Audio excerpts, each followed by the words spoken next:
Mga kababayan, formal na po na nagdeklara sa pagkapangulo ng Republika ng Pilipinas o na walang iba kundi si BP Sara. Pero bago yung mabayan at ang bagay ito ay natin sa inyo ng Ginebra, San Miguel, bilog ang mundo.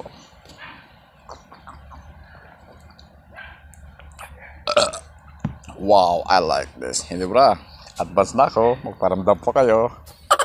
Baka naman. Yes, okay, alright. Okay na, direct. Ayan. 1, 2, 3, let's go!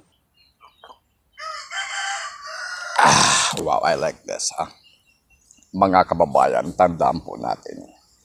Kung ngayon po gaganapin ang eleksyon sa pagkapangulo ng Republika ng Pilipinas, kailan po mga kababayan ay hindi ko po sa kanila ibibigay ang aking boto. Dahil ang boto ko po mabayan ay napakahalaga.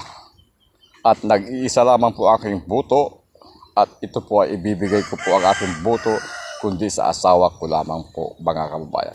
Tandaan po natin mga kababayan, ang boto ay napakahalaga para sa ating sarili. Lalo na kung ikaw ay pipili ng iyong mamanukin. Ang boto ay mahalaga. Tandaan po natin. Wow!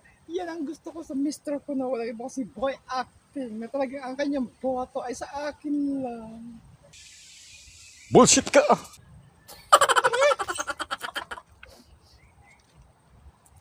Bakit? Napaka-green-minded mo. Di ba yung sabi mo sa akin ang boto mo? Ayusin mo. Ang ibig kong sabihin, ang boto ko ay ibibigay ko sa iyo dahil mahalaga ang aking boto. Di ba tatakbo ka sa 2028 ng pagkapangulo ng Republika ng Pilipinas?